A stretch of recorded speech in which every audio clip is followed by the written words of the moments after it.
Friends, അസ്സലാമു അലൈക്കും. ഇന്ന് തയ്യാറാക്കുന്നത് മട്ടൻ സൂപ്പാണ്.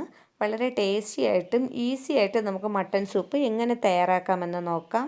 സൂപ്പ് തയ്യാറാക്കുന്ന ഈ വീഡിയോയുടെ ചില ഭാഗങ്ങളൊക്കെ ഒന്ന് കട്ടായി പോയിട്ടുണ്ട്. ഒന്ന് ക്ഷമിക്കുക, ബാക്കി ഭാഗങ്ങൾ കാണുക. ബാക്കിയൊക്കെ ഞാൻ ഇതിൽ വിശദീകരിച്ച് പറയുന്നുണ്ട്. സൂപ്പ് തയ്യാറാക്കാൻ വേണ്ടി ഞാനിവിടെ മട്ടൻ്റെ തലയാണ് ഉപയോഗിച്ചിരിക്കുന്നത്. അതിനെ നല്ലതുപോലെ കഴുകി വൃത്തിയാക്കി വയ്ക്കുക.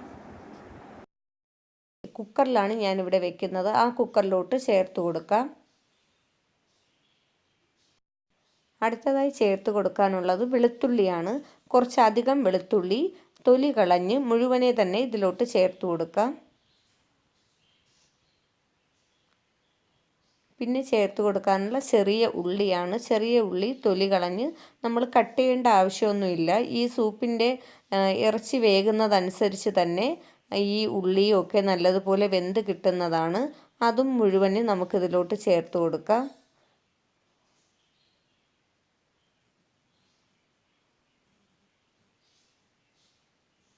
മൂന്ന് പച്ചമുളകാണ് ഞാൻ ഇതിൽ എടുത്തു വെച്ചിരിക്കുന്നത്. അത് ചേർത്ത് കൊടുക്കാം. അടുത്തതായി നമുക്കിതിൽ ചേർക്കാനുള്ളത് മല്ലിയാണ്. പച്ചമല്ലിയാണ് ചേർക്കുന്നത്. 4-5 ടേബിൾ സ്പൂൺ ചേർത്ത് കൊടുക്കാം. ഇതിൽ മല്ലിപ്പൊടി, മുളക് പൊടി അതൊന്നും നമ്മൾ ഇതിൽ ചേർക്കില്ല. മല്ലി ചേർത്തതിന് ശേഷം പിന്നെ നമുക്ക് ചേർക്കാനുള്ളത് 1 ടേബിൾ സ്പൂൺ മഞ്ഞൾപ്പൊടിയാണ്. അതുപോലെ തന്നെ 1 ടേബിൾ സ്പൂൺ കുരുമുളക് പൊടിയും ചെറിയ എരിവിന് വേണ്ടി ചേർത്ത് കൊടുക്കാവുന്നതാണ്.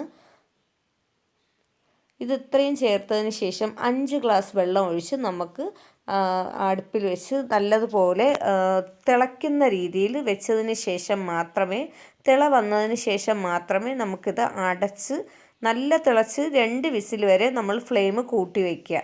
അത് കഴിഞ്ഞ് ഏറ്റവും ലോ ഫ്ലെയിമിൽ ഒരു 5-6 വിസിലിന് 5 ഗ്ലാസ് വെള്ളം ഒഴിച്ചിട്ടുള്ളത് കൊണ്ട് ഇതിൽ നിന്ന് ഊറുന്നതും കൂടെ ആയതുകൊണ്ട് നമുക്കിത് നല്ലതുപോലെ വെന്ത് കിട്ടുന്നതാണ്. അപ്പോൾ വെന്തതിന് ശേഷവും അത് തുറക്കരുത്. ഒരു അരമണിക്കൂർ അതേപോലെ തന്നെ വെച്ചിരിക്കുക.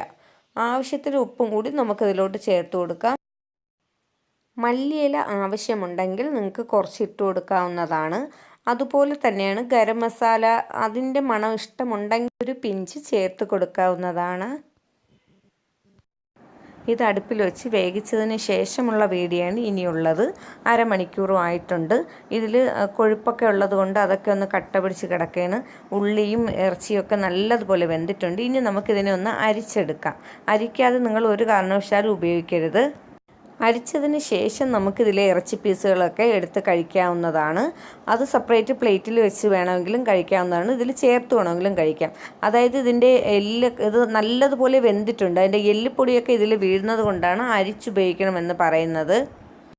ചെറിയ എരിവിലുള്ള സൂപ്പാണ് ഞാനിവിടെ തയ്യാറാക്കി കാണിച്ചിരിക്കുന്നത്. കുട്ടികൾക്കൊക്കെ കൊടുക്കാൻ പറ്റുന്ന രീതിയിൽ.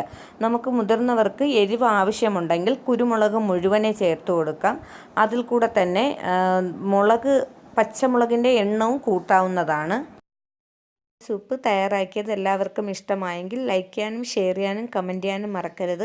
സബ്സ്ക്രൈബ് ചെയ്യാത്തവരാണെങ്കിൽ ഒന്ന് സബ്സ്ക്രൈബ് ചെയ്തേക്കുക. തൊട്ടടുത്തുള്ള ബെല്ലൈക്കനിൽ ഓൾ എന്ന ഓപ്ഷനിൽ ഓണാക്കിയാൽ തുടർന്നിടുന്ന വീഡിയോസൊക്കെ നിങ്ങൾക്ക് ലഭിക്കുന്നതാണ്. മറ്റൊരു വീഡിയോയുമായി വീണ്ടും കാണാം.